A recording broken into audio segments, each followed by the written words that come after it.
After all of the waiting, it's finally here. The new Alfa Romeo Milano. Both fully electric and ICE-powered Alfa Romeos for the future. What's good, guys? Welcome back to Ron's Rise. Welcome back to the channel, and welcome back to another video. Now, I will be putting out some Milano content all day, maybe into the next day as well, but I want to do a technical video here today to give you the full details and breakdown of the Milanese brand and their new BSUV, because Alfa Romeo presented the much anticipated Milano subcompact SUV, which is the brand's first all-electric model, and at the same time the smallest offering in the lineup, joining the Giulia sedan, larger Stelvio, and Tonale crossovers. Now, the Milano wants to be the sportiest model in the segment, especially in the flagship Electrica Veloce trim. That offers 237 horsepower and a sharper chassis setup. Now, besides the fully electric versions that will be available at launch, well, the new Milano will also be offered in ibrida form or hybrid form,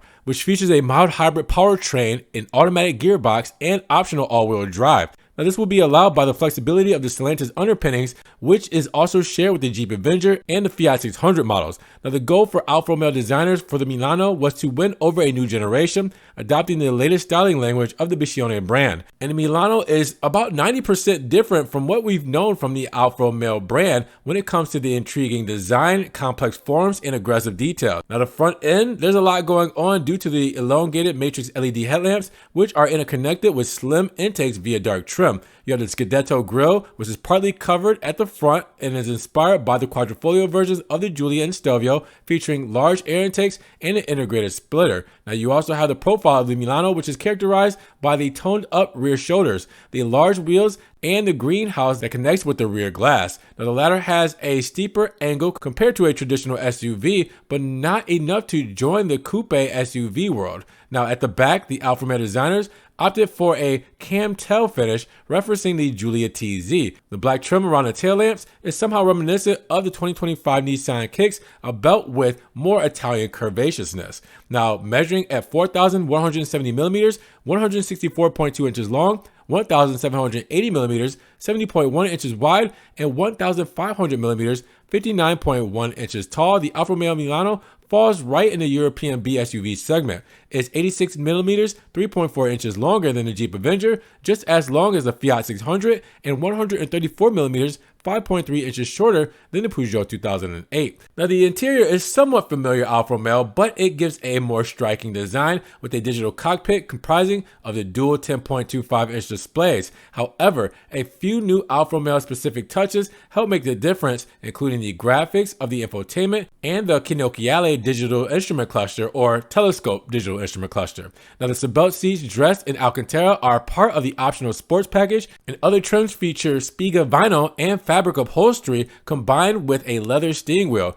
Now, Alfa Romeo says that there is 400 liters or 14 cubic feet of trunk space or boot space, which is joined by a convenient cable storage compartment underneath the hood of the Electrica. As far as the safety kit, the Milano is available with level 2 ADAS, similar to its rival some compact SUV models. Now, the 2024 Milano lineup will include of the Electrica Veloce, and ibrida versions. Now, the Milano Electrica Veloce is the flagship of the lineup, featuring a single motor with 237 horsepower, 240 PS, 177 kilowatts, matching the upcoming Abarth 600E and Lancia Y HF. Now, power is transmitted to the front axle with the help of a Torsen mechanical self-locking differential and a set of high-performance 20-inch tires. The Veloce's specific chassis setup includes the most direct steering in the segment with a ratio of 14.6. Now, the sport suspension has been lowered by 25 millimeters, 1 inch compared to other Milano models, and is combined with front and rear anti-roll bars. Finally, the front brakes have larger 380 millimeters, 15-inch disc, and 4-piston monoblock calipers.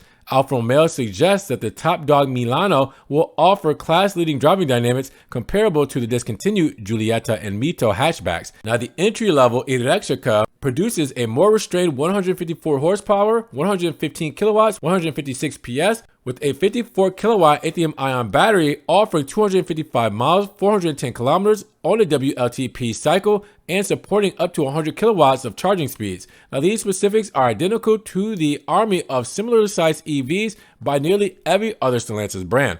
Now, the combustion-powered Alfa Romeo Milano Ibrida will be arriving in 2025, featuring a turbocharged 1.2-liter gasoline engine with 134 horses, 100 kilowatts, 136 PS, mounted to a 48-volt battery, and a 28-horsepower, 21-kilowatt, 28 PS electric motor integrated within the 6-speed dual-clutch automatic gearbox. Power will be transmitted to the front or all four wheels, similar to the upcoming Jeep Avenger 4xe.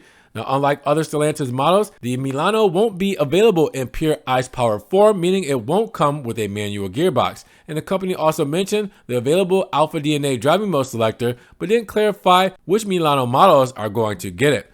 Now, the Alfa Romeo Milano will be priced under 30,000 euros or $32,200, with leasing deals starting at under 200 euros, $215 per month in all European markets. Furthermore, owners of the Mito and Giulietta will benefit from special deals. Now, Alfa Romeo is also announcing a Milano Speciale trim, which will be available at launch with 18-inch wheels and a long list of standard equipment. The company will start accepting orders for both the Electrified Speciale and the Ibrida Speciale of the Milano tomorrow on April 11th in Italy, with other European markets to follow in the next coming weeks.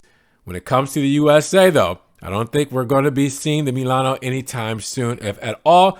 We'll have to hold our breaths on that one and see what happens. But with that said, what do you guys think? Is the hype real? Do you guys like Alfa Romeo's new design language they're moving forward with for the future? Keep in mind, the next Giulia and Stelvio will be based heavily on the next generation Alfa Romeo DNA stylistic designs. So with that said, you're looking at it probably here for the most part. So drop those comments down below. What do you guys think about the new Milano? And if you guys did enjoy the video, make sure you give it a big thumbs up, subscribe, and click the notification bell so you don't miss one video. And we will talk to you guys in the next one. Peace.